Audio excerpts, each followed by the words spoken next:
Have you ever experienced a haunting? Odds are you probably haven't. How about a haunting that lasted 22 years?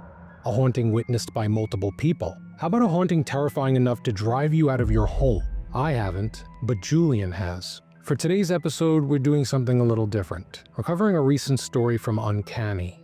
It's a British podcast and TV series starring Danny Robbins that investigates the unknown. It's about a pretty terrifying case involving a young boy called Julian and his encounter with the Shadow Man. This is also a case that's pretty close to my heart for reasons I'll share with you just a little later. I'm John Genoa, host of America's Strangest History, and this special world edition covers the true story of what it's like to be haunted by a shadow man. Have you seen one? I have. Let's dive in. This humdinger of a horror story first manifested in Julian's childhood. This was in Crofton. It's a small community in Yorkshire, north of England. A community where everybody knows everybody. It was the late 90s. Julian was 7. His father suffered a freakish accident that caused him to fall, hit his head, and die.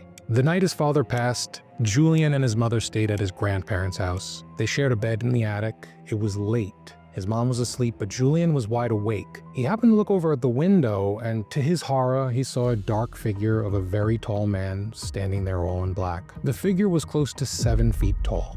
Julian later described it as darker than black with no face or discernible features. Julian screamed. He woke up his mother, who also started screaming when she saw it for herself. His mom scooped him up and together they ran downstairs to his grandparents' bedroom. Nearly a decade went by and nothing more happened to Julian. Nothing happened until he became a teenager. He and his friends were walking past a graveyard when one of them saw something. 20 feet away, standing at the top of a nearby hill looking at them, was a black, shadowy figure. He was jet black.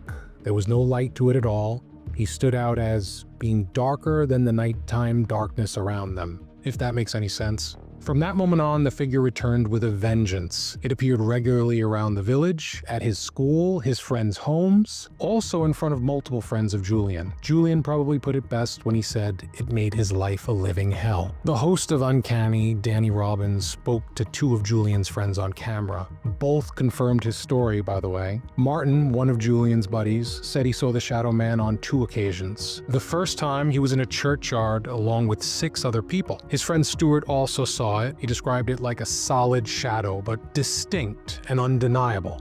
By the time the late 90s rolled around, the Shadow Man started focusing on Julian's home. It announced its presence in the backyard by tossing what sounded like tiny pebbles against Julian's bedroom window. He looked out and actually saw it standing there watching. Now, to their credit, Julian and his friends mustered up enough courage to head outside and see it up close for themselves. As they were about to confront it, though, it darted through a neighboring wall and disappeared. Yes, I said through. It darted through a neighboring wall and disappeared. After that, strange, inexplicable things started happening inside the house. Things would go missing, then reappear in strange places. The kitchen radio, which had no batteries in it, would suddenly spring to life and start playing on its own. The atmosphere in the house also changed. Julian said that he'd often get the sense that something or someone was about to strike him, seemingly at random points throughout the day. This weird energy was often focused in the corner of his living room. There was a small Victorian cabinet nailed to the wall there. Even though it was locked, the door would literally unlock itself and open. Julian heard the distinctive click of a key turning and watched as the door actually opened. He tried taping it shut, but even that didn't do anything to stop it. Over time, a pattern emerged. Julian noticed the cabinet door would open regularly at exactly 11 minutes past 2 in the morning.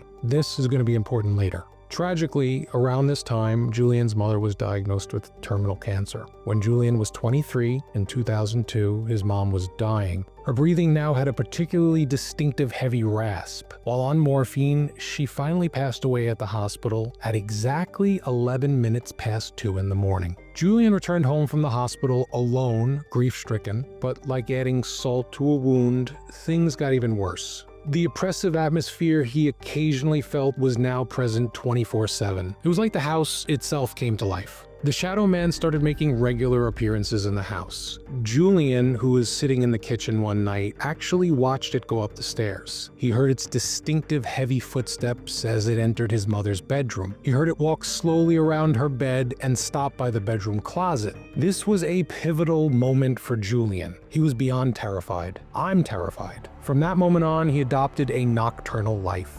He would sleep only during the daylight hours. He stopped going upstairs alone at night, period. He'd sit up all night alone on the sofa and drift away at sunrise. Julian sensed something at the top of the stairs even though he couldn't see it. He heard the upstairs floorboards creaking, almost as if taunting him to go and investigate. So who or what are shadow men? Well, going back, we find them in ancient folklore. A shadow entity like Julian encountered is described in many cultures around the world, from Inuit to Native Americans, from Scotland to Japan. We even have a writing that's managed to survive from as far back as the Mesopotamian period. It speaks of a race of demonic entities called the Udug. Now just sit back and relax as I read a portion of this evil incantation aloud. It reads in part, "The evil Udug, its appearance is malignant, and its stature is towering. It's dark, a pitch-black shadow. There's no light within its body." Sounds like a pretty spot-on description. Two things stick out as consistent among many similar legends cross-culturally.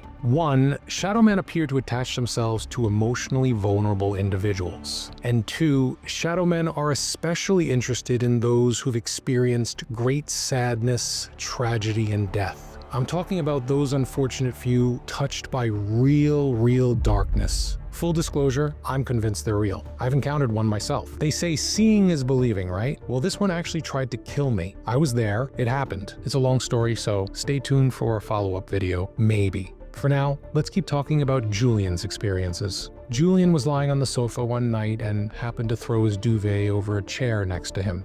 When it landed, he heard a loud, wheezy breathing as if someone or something was disturbed. There was nobody there, to be clear. In a panic now, Julian ran out of the house into the back seat of his car parked in the driveway.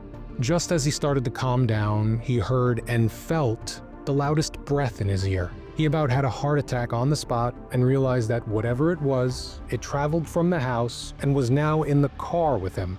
From that moment on, Julian was harassed by raspy breathing in the house at all times, day and night. The breathing reminded him in terrifying detail of his mother's breathing shortly before she died from cancer. The shadow man appeared to be mimicking her.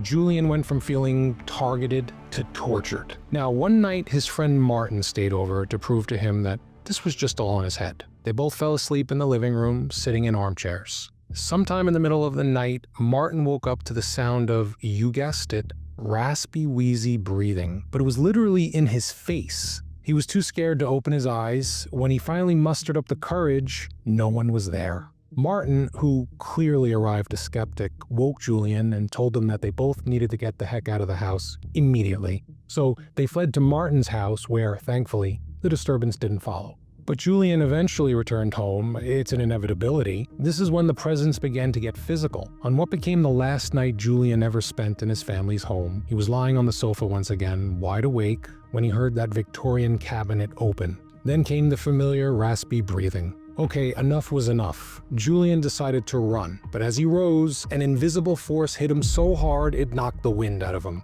Julian calls it the scariest experience of his life, and I can sympathize with him. But it didn't stop there. Next, a big armchair moved itself in front of him from across the room. If that's not enough, he found a pile of old family photos perched on the very end of the seat, a pile that was supposed to be locked away in his mother's bedroom closet, a pile that he locked away himself. Coincidentally, this all happened at exactly 11 minutes past 2 in the morning. See, I told you it would be important later. Julian was soon contacted by two older women who claimed to be able to exercise the house. He allowed them access. One of them marched straight to the corner of the room where she said she could see a tall man watching them. She said the presence had been in the family a long time. It was initially connected to his father. After he passed, it attached to his mother. Upon her death, it passed to Julian. Julian was ushered into the garden while the two women went upstairs to do their work. After they left, the house felt lighter and the activity definitely calmed down, but it never entirely went away. In October 2002, Julian sold the house and moved out of Crofton, leaving the presence behind. The new homeowners actually reported similar paranormal activity, though not nearly to the extent Julian did. Interestingly, since the Uncanny show originally aired, one of Julian's neighbors, who was a teenage girl at the time, stepped forward to say she saw the Shadow Man too. Apparently, he made regular appearances in her bedroom. Julian's moved on with his life now, but his experiences will stick with him forever. For more from Uncanny, that's the original show that aired this story, head over to DannyRobbins.com. And as I mentioned, I had a similar experience. I'll tell you about it in another episode. Maybe we'll call it The Shadow Man Part 2. In the meantime, please post your questions and theories in the comments below, along with any similar experiences you may have had. And please like and subscribe. Thanks for watching.